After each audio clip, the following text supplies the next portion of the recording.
Hi, ladies and gentlemen. My name is Arron Finnon, and I am here to talk to you about false positive abuse to enumerate IPS devices.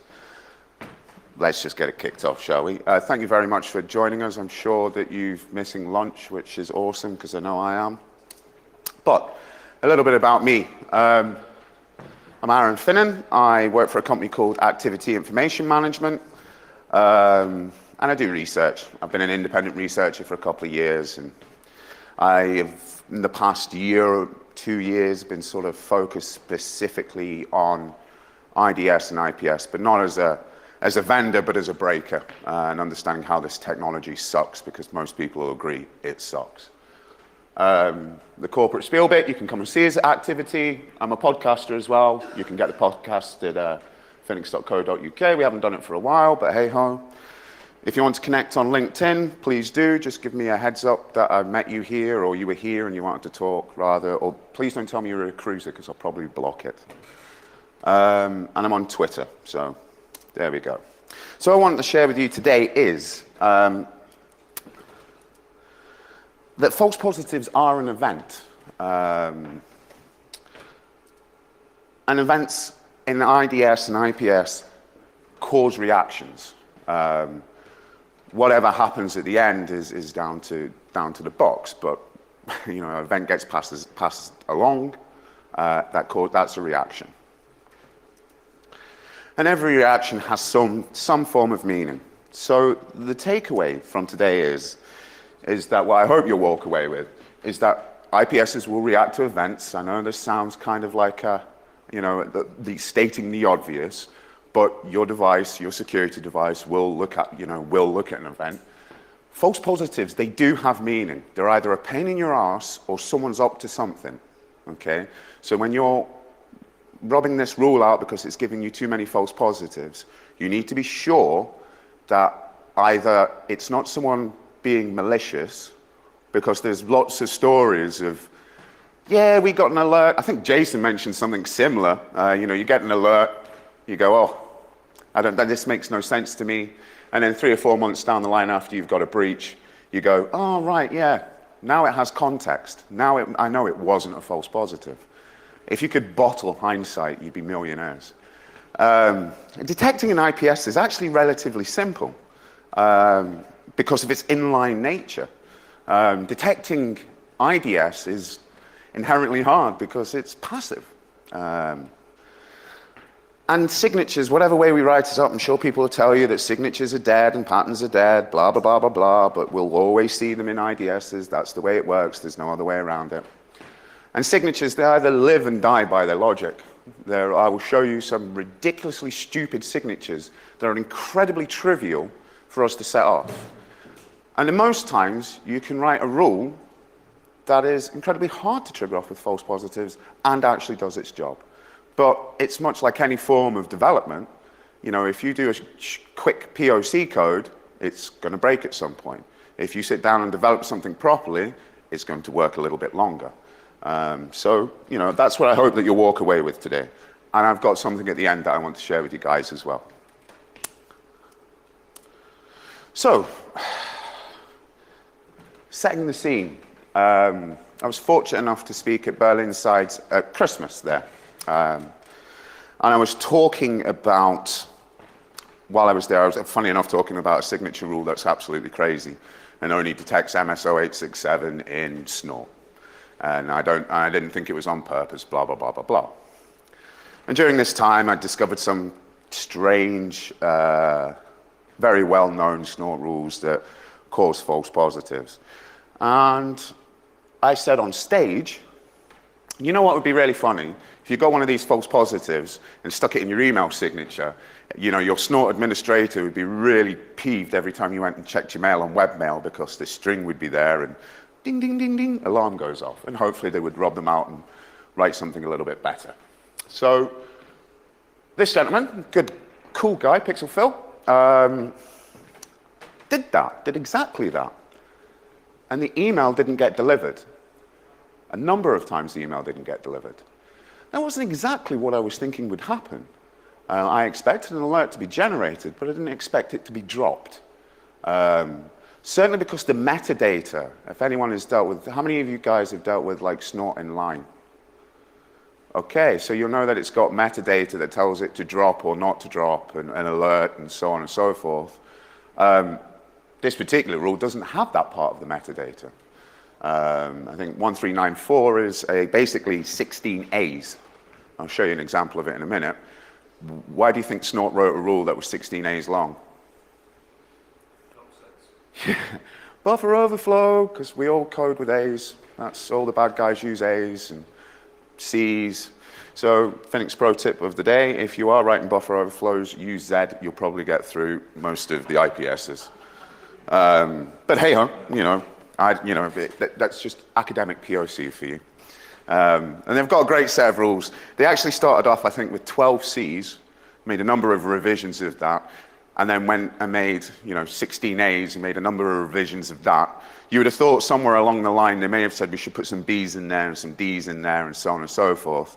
They didn't.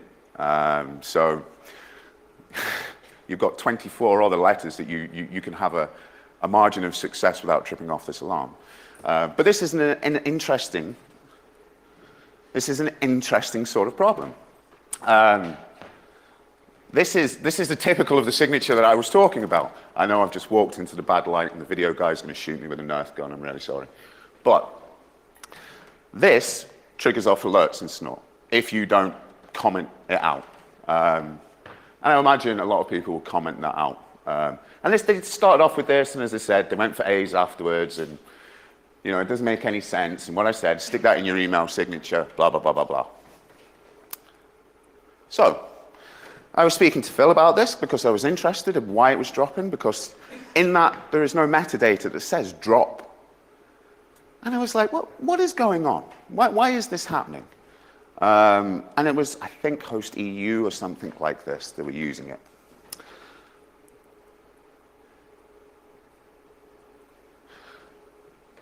And it kind of left me thinking for a while. And of course, then it dawned on me. It wasn't Snort that we were picking up. It was Claim AV. They used the same rule set as Snort. We, by inherently triggering off a false positive to be an annoyance, learned that host EU uses Claim AV. Well, all that IDS evasion stuff we've been doing for years suddenly becomes interesting because now we know what sort of things that we can do either to annoy a company or to evade certain things. And evasion's a cool thing, in my opinion, but I'm kind of free.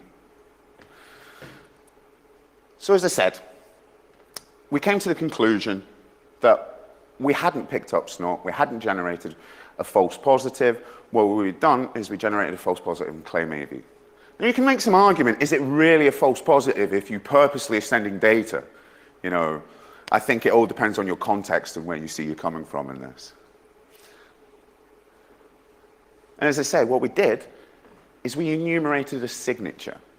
And I do think that it's hard in its own right to enumerate an IPS this way, but I do think enumerating the signatures is a key indicator. You don't actually have to enumerate the IPS, you just need to enumerate how the IPS understands the event. And once you can do that, you can hack your way through it, if the signatures allow you to. So, where we can see, you can see how, in essence, that with a couple of emails, we used a number of ways of detecting IPSs. As an independent guy, I only just started for my company about 2.5 months ago. So as you can imagine, as an independent guy, you can't really call up many commercial IDS and IPS vendors and say, excuse me, can I get a copy of your device? I want to play some hacking with it. No one wants to speak to you. So most of the stuff that I've looked at is open sourced. But, how many of you deal with IDSs and IPSs? And false positives, how much do they annoy you? How many do you probably deal with on a regular occasion? It's an interesting question, actually. I'm sorry about this, but how much man-hours do you think your company wastes tracking down false positives?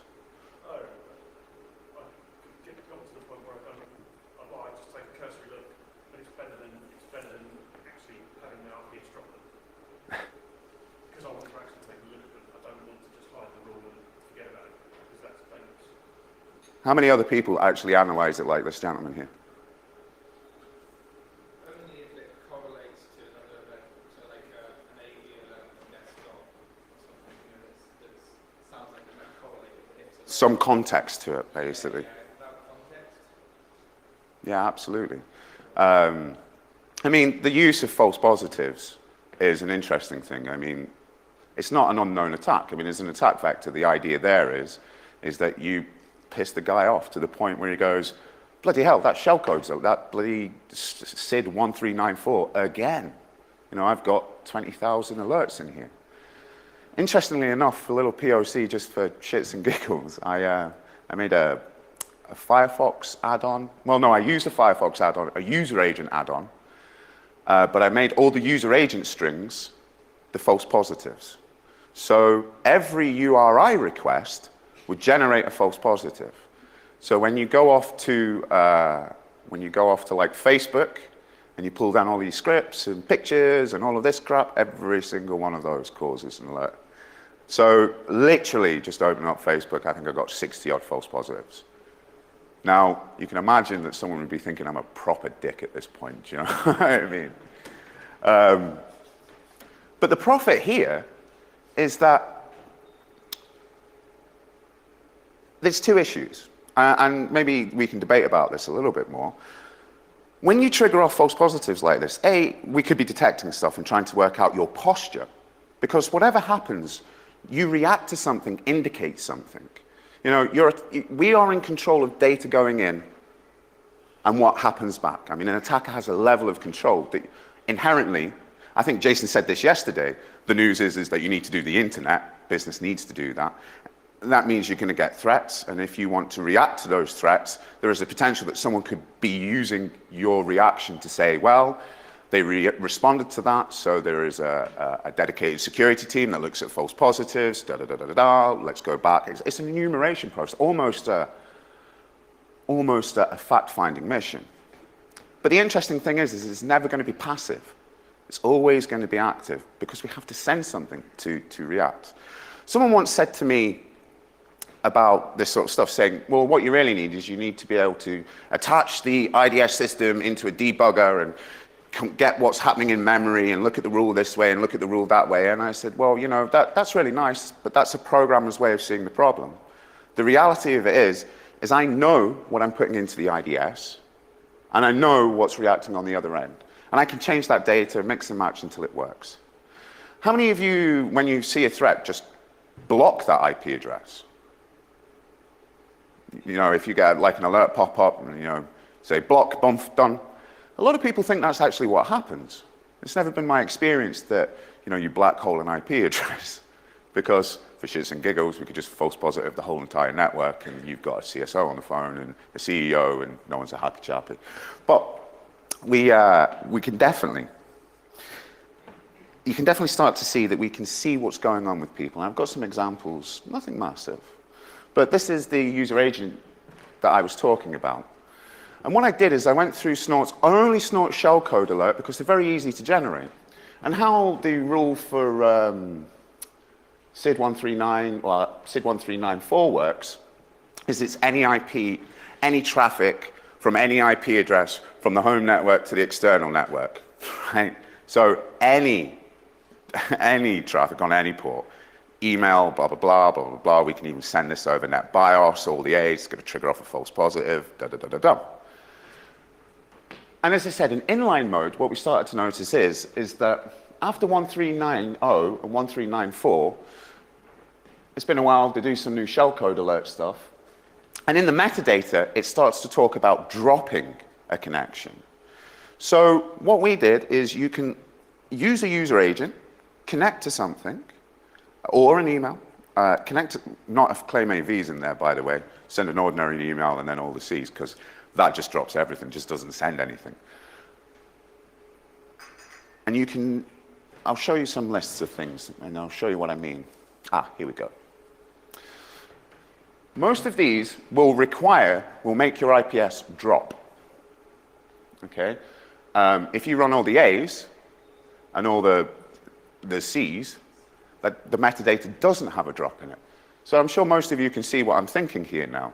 that really, in an internal network, that alone, I can draw more information out about what's happening on. But you're damned if you do and damned if you don't, because you have to react. You can't not let anything happen. But how often are you going to see these sort of threats happen? But my fear is that most people are inherently getting pissed off with false positives and doing nothing about it. And I think that there's some avenue for bad guys to do that. One of the main reasons that, certainly in papers that I've read about false positives, has been that false positives attack the very validity of the machine. That you start to lose trust in your detection system as an administrator, but also, can you imagine going to court and saying, well, we had 4 million false positives and an attack in there? A defense lawyer is going to be saying, well, you had all of these, what's all of these in your logs? Well, you know, they were false positives. How do you know then this was a true attack? Well, we did this, we did this, we did this. You know, I can imagine that the defense lawyers can have a little bit of a play around with that situation. And that gives a headache for you guys and more man hours to try and get to the bottom of what's going on. And it's interesting, very much so. But the real question is, when we're doing stuff like that, is it really a false positive? Or are we really, is it really a true positive? Are we a threat?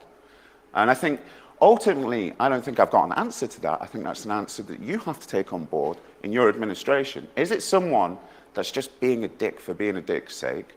Are they trying to profile something? Or are they trying to trick your IDS system by, almost first point detection? We maybe have a web injection command on an application. We'll put in all the A's as our user agent. Will your detection system stop reporting once it reports its threat and misses in the stream the real threat? And this is nothing new there. This is old business. But I don't see anything that's changed, anything that's fixing that problem. I mean, we're still getting, what do you say, you're in the thousands a day in detection systems. And massively, massively a pain in the ass. And by profiling the response to threats, as I say, we can tell if it's a mom and pop store running Claim AV or if it's a full integrated team. And I suppose we can call this almost reaction leakage, because you may not know that what you're doing is being profiled. And if we think about some of the things that we can do, so I have a number of PCAP files that are probably about 300 or 400 that are specifically designed for false positives. I don't have any threats in them whatsoever at all, that they are just user agent switches, and so on and so forth, or what we would typically call a threat. And we can send out a number of packets and see what causes things to happen to us. Of course, you run the risk of doing this of A, setting the alarm bells off, and B, making sure that you're being almost like a radar, do you know what I mean? A sonar sending out an active ping. And this is, I think what I'm trying to get across to people is that false positives are a pain in your life, but they don't necessarily mean that there isn't an attack going on. It's just that they don't have any context to you right now. You can only detect what you know. And if you can only detect what's really on the wire. You can use a hybrid mix.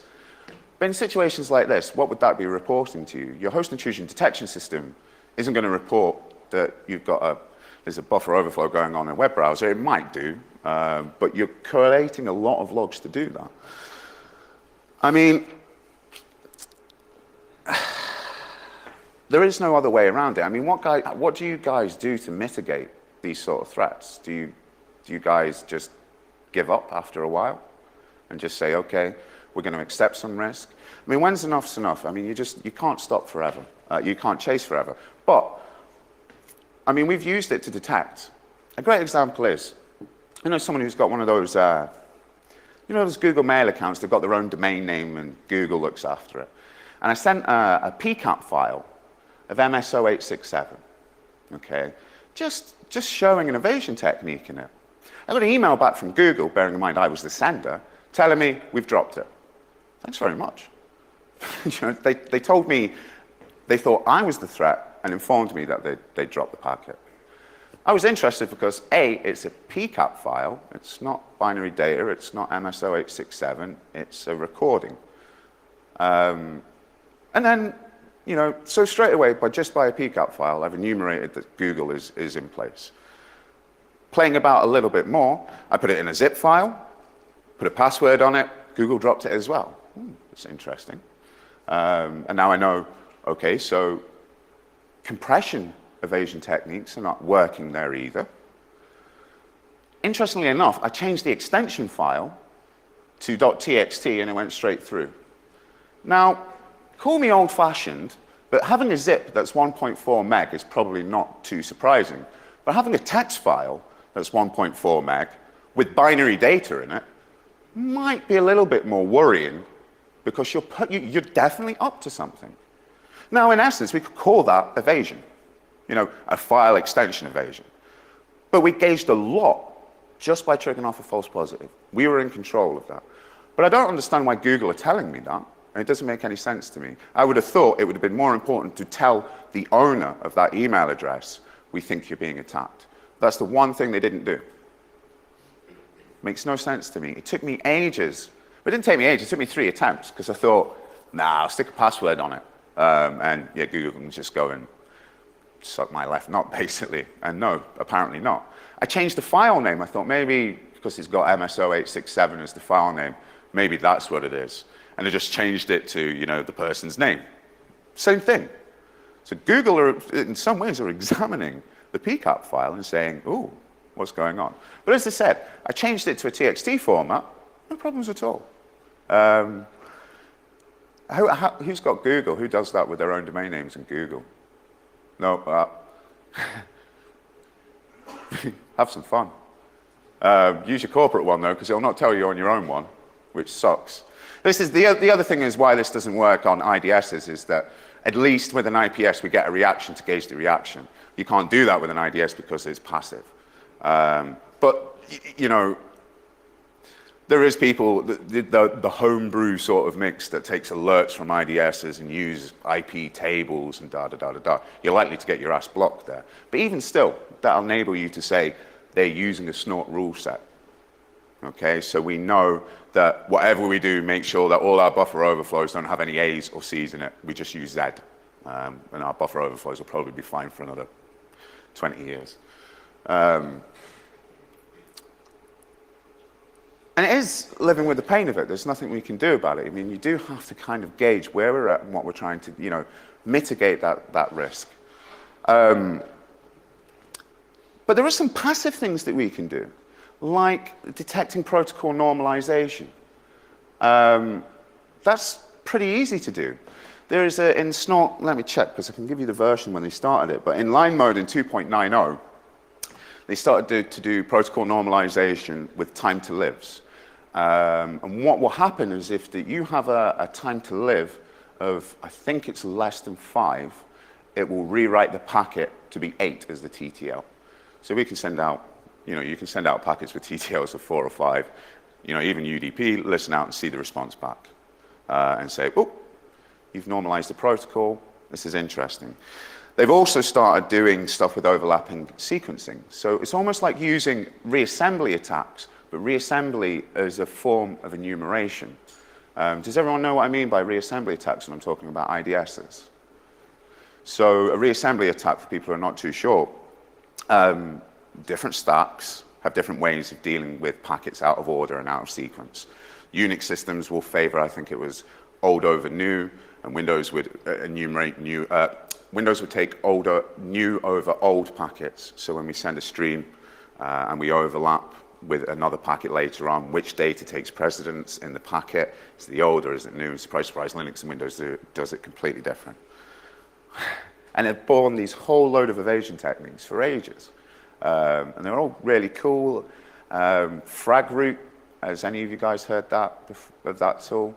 There's a load of evasions in there.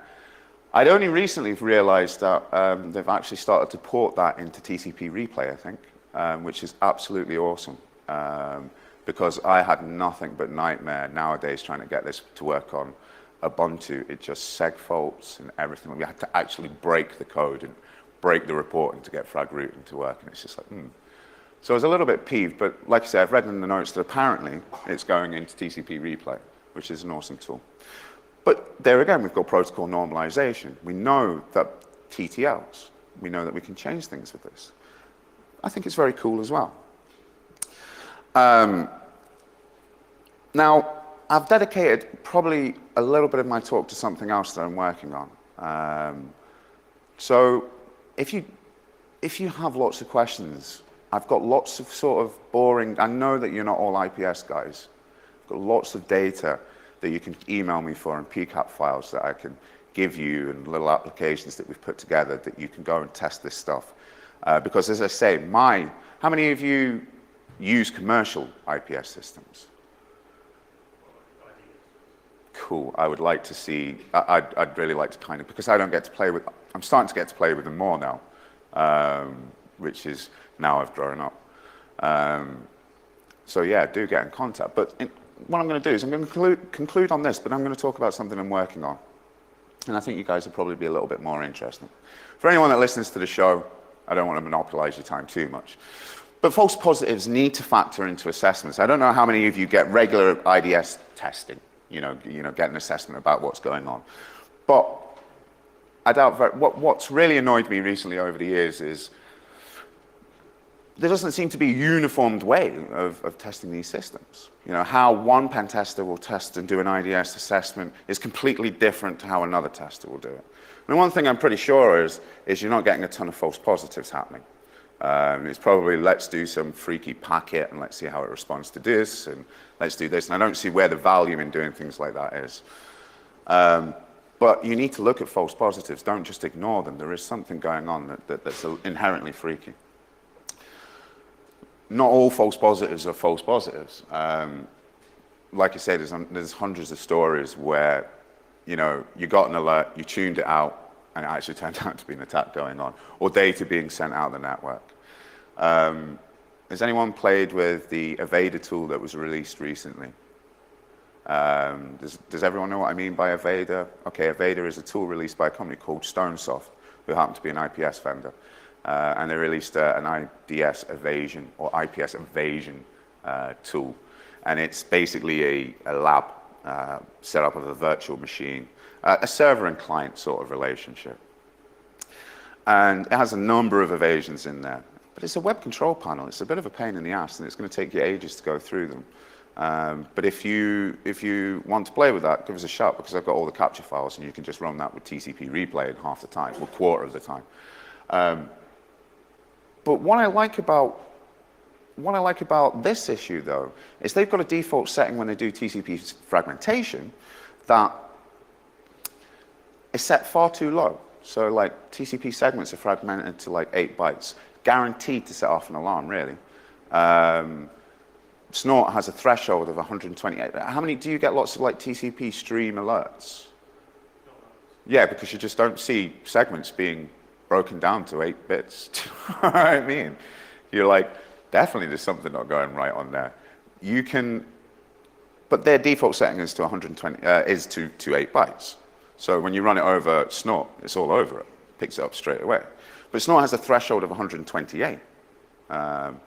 But like I say, straight away, another level of enumeration that's easy for an attacker to actually do. If you've got some stream alerts, you'd think, well, there's something going on, but you know, you wouldn't see it almost as a prelude to war, almost, you know what I mean? But they can also be used as an attack vector and not just an annoyance. So here's the one more thing moment. Recently, I've been speaking to a lot of people about IDS evasion techniques, and a lot of people about, you know, people come up to me quite regularly and ask me, how do I assess an IDS system? Is there an open source methodology? Is there a list of checks? Is there, and you know what the answer to this normally always is? No. That's quite worrying. If you were a web app guy and you wanted to test your web application, you have a ton of things that you can go and test, but you can't particularly do that so easily in IDS. And the question is, what do you test? How do you test it? Is there any uniformed response to that? So it's quite interesting. But what I've been doing is speaking to people about it. And a lot of people seem to tell me, I'm getting a lot of information back. So it's not just people who are being asked to, in their business profession, asked to find out, we want to buy a solution, which solution do you think is best? That's always a question that I hate being asked as well. If you were going to buy one, what would you buy? Don't know. Depends what you want to do, depends how you want to do it, blah, blah, blah, blah, blah. And a lot of people tell me why they sort of hate the IDS and IPS industry. Basically, it seems to be spin, spin, and spin.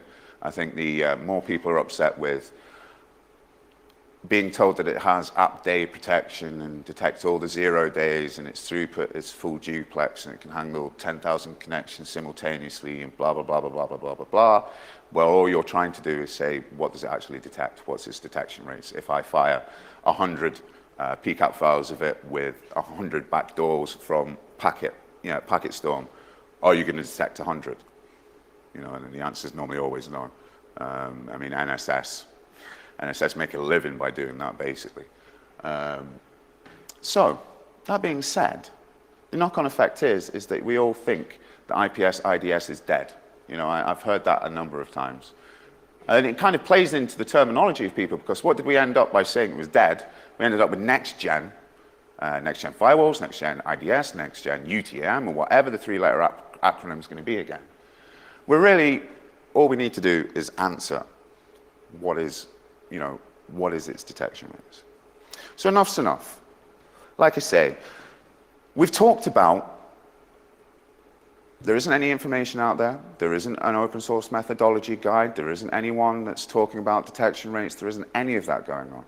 There is purely kind of in the sphere of the vendors. I'm not saying all vendors are bad by any stretch of the imagination. You can make your own decision up on that. It's not for my place to tell you that.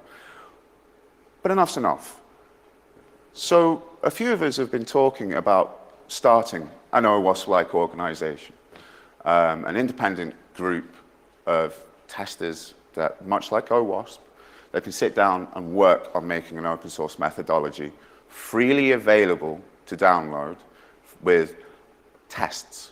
Not particularly how things are tested, but what you should be looking out for. And as I say, how many of you have looked for testing methodologies, open source or not? How many of you have looked on Google for testing methodologies for IDSs? No one's ever gone for one, because I haven't managed to find one, open sourced or not. I can find companies that do tests. There isn't a huge amount of those, to be honest with you, but I can't find anything.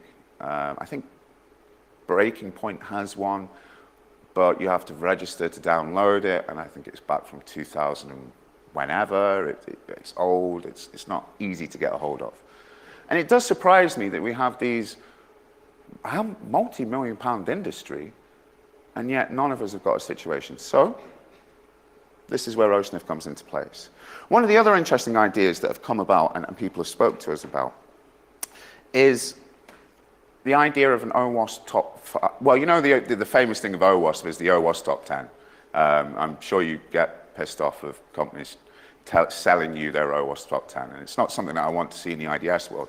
But what would be good is, and everyone I've spoken to has been pretty supportive of this idea, is producing an OSNF top 5 and letting it grow with time to 10.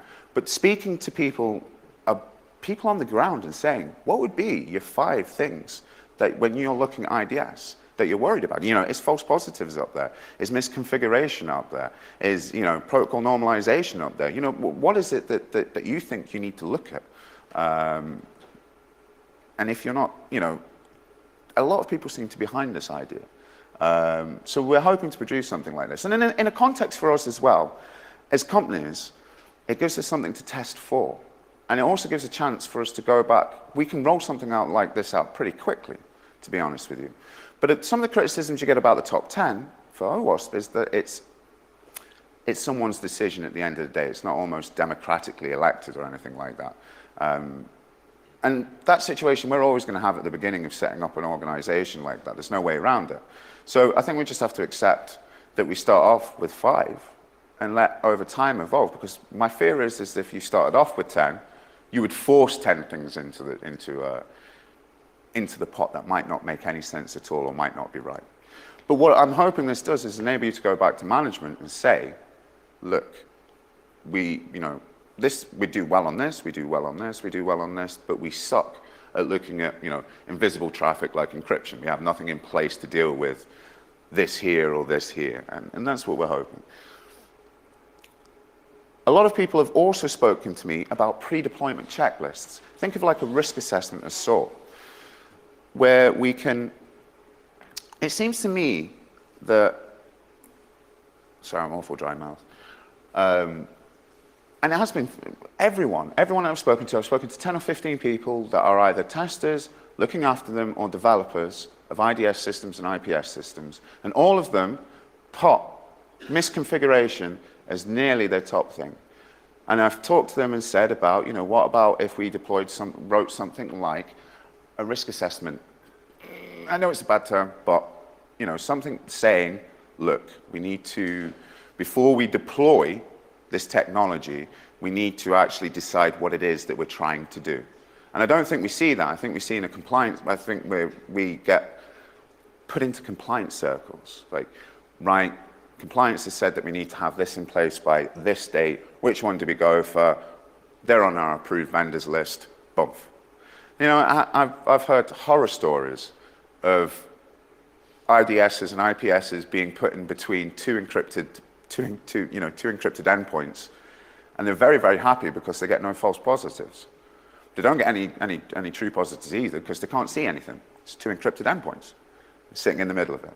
And I think that we need to have a document that you can go back and say, look, you can't put it here, this is the issue, and this is the issue. And a lot of people seem to agree with it. But as we can see, a lot of people have talked about deployment guides as well. How do I maintain and manage this piece of technology that I have to have? A lot of it is for compliance reasons. Some people have it for compliance, some people have it because they want to defend. And I think you need to kind of make that decision yourself. Am I doing this to fulfill my PCI requirements? Am I doing it because I'm generally worried about bad guys getting onto the network? And I think people that look after it are probably genuinely concerned about bad guys getting on the network. And I think people that sign off on it, are probably more interested in signing off. So I'm hoping that some tools and some documents like this will help make your jobs easier rather than harder. But one thing I'm guaranteeing is that everyone that I've spoken to is concerned about misconfiguration issues. Like, do we have stupid rules that trigger off false positives that aren't worth it, that actually cost us money in chasing down? Even if we did some barroom maths on it and say, it takes us 4 hours to chase down, 4 man-hours to chase down a false positive because, someone's got a buggy application on the network that's segmented its packets this way. Do we, it costs us £250 a man-hour. That's, £1,000 that we lost. We deal with this amount to do per day, X, Y, and Z. It costs us this amount of money. I think we can get some leverage there. But a lot of people are concerned about misconfiguration. But the one thing that I'm really concerned about, and a lot of people have spoken to me and agreed about this, is that a methodology should be about a documentation. Shouldn't tell you how to test something, or it should test you how to test something, but it shouldn't tell you what tool to use. It shouldn't be, you can only test with this with open source tool, or otherwise you're not complying to open source standards. Really? Because that's not, in my opinion, it's not the place where a document should be doing that. And plus, I think as an organization, it's your choice to say, do we invest X, Y, and Z in man-hours to test something this way, or do we pay a company with a proprietary piece of software, and for half the amount of time, as long as we get this tested for, as long as we get encryption attacks tested against us? Do we invest your time in doing that? What I'd like to do is, I'd like you guys to have a think for me about, certainly you guys that are looking after it, but your experience of living, any of you who've got like OWASP experience, because I'm also interested in how you set up an independent organization. Because it seems to me if you fuck that bit up, there's going to be problems along the line. But you guys, you're all that look after them. I would be really interested in getting your feedback on what you think is important, what we should be looking for. I mean, would it not be nice if we had an independent organization like OWASP, that can turn around to vendors and say, you know, it's great that you said this, but our members are saying that they're not interested in this. They want to know about this issue and how you guys are going to manage that. What is great with the testing methodology is that if we work on that as a collective, we all have a lot of experience that we can go back and do something important with. But I think we need to be a little bit more scientific in how we test. And I don't think that that's happening at the moment. Because if we had a set of captures that we ran to recreate our experiments, we could actually just send that to a vendor and say, we expected you to react this way, but you didn't. Have we configured it wrong, or is there some flaw in the system? And that's not really happening. And that's what I'm hoping, that we can get an organization together. At the moment, there's probably about 10 people who are seriously interested in moving together and making this happen. And I would hope that maybe today, after talking to a few of you guys, we could add to that number. I'm hoping we'll get a mailing list. My company has said that they're happy to donate some of my time and a couple of bits of resources to making this happen, which is cool, I think. That's got to be one of my favorite awkward hug pictures. It must be narcissistic. Did anyone see the one with Tomas that Jason did? Yeah. I'm very worried where your finger was, Jason. Yeah. This one time in band camp. So has anyone got any, please have questions, debates, thoughts, ideas about OSNF, or how we can, or ideas about how you can manage with false positive abuse?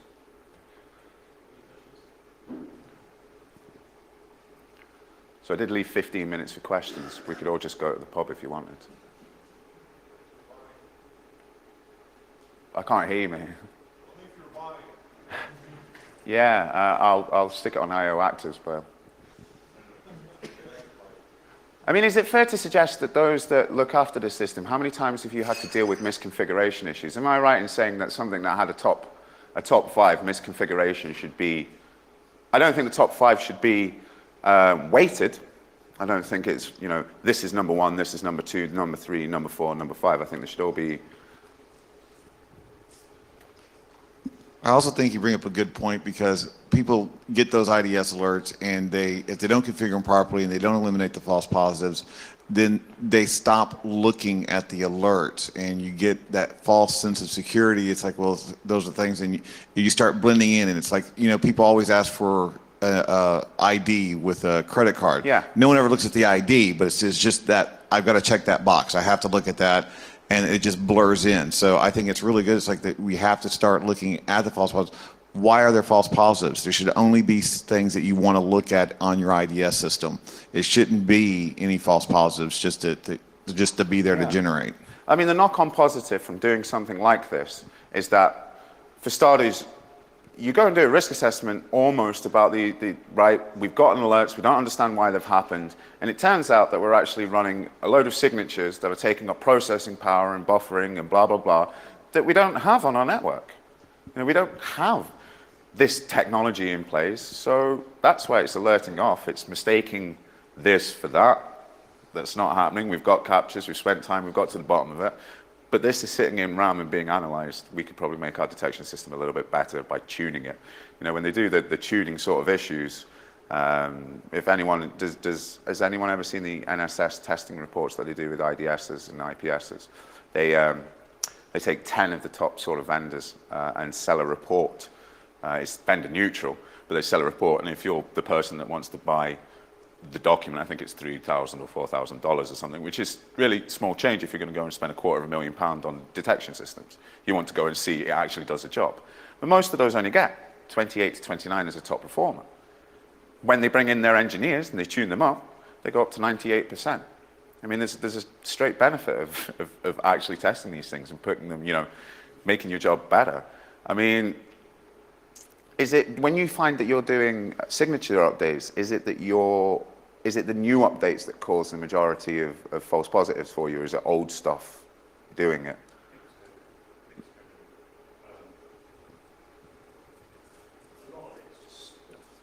Sorry, mix of everything. A lot of it is just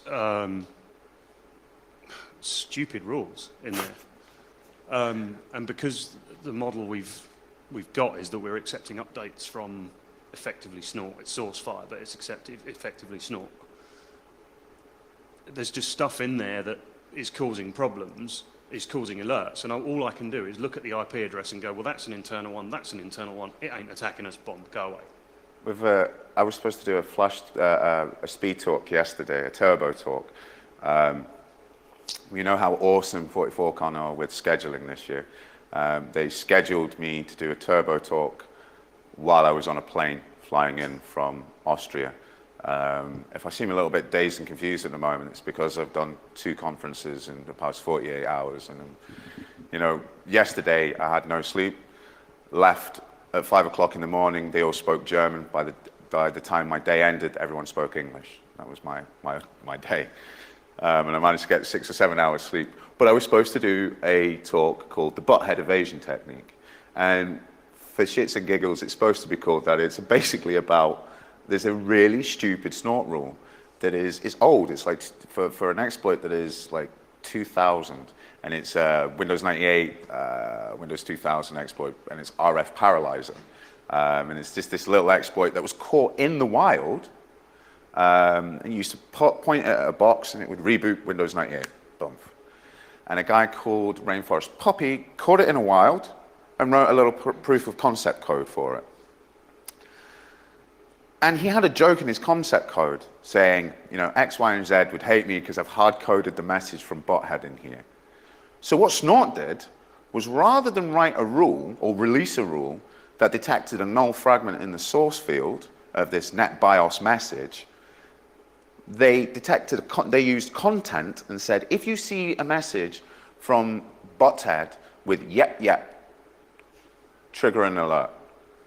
And that was a reverse engineered exploit by a known, you know, this was out in the wild. This wasn't like you found an exploit out in the wild. And secondly, you could just take his code, rewrite it to say Beavis, and whoa, you're straight through detection again. And hence, the butthead evasion technique, the dangers of character matching. But this shit's happening constantly. And there is a plethora of stupid rules. And I think you appreciate stupid rules when you chase false positives now. Because you're like, whoa. Do you ever subcontract work to decent signature developers? No. Cool. We just literally take what Snort gives us. And pray. Is there any more questions? One more, if there's any. If you want to know more about OSNF and get involved with it, please drop me a line. Come and grab a beer with me. It is something we're going to do. We might fall on our face. You know, it might be the most stupidest idea in the world, but at least we're doing something. And I think something like from what I can see, how people really want us to roll something out like this is top 5, a risk assessment document, deployment guide, then methodology. I think people want a methodology, but are not desperate in getting a methodology straight away. I think they just want something to test so they can go back and say, see, it is a pile of shit. Or, you know what, we were wrong. It does really well. But everyone, thank you very much for your time, and please enjoy the rest of 44Con. You've been awesome.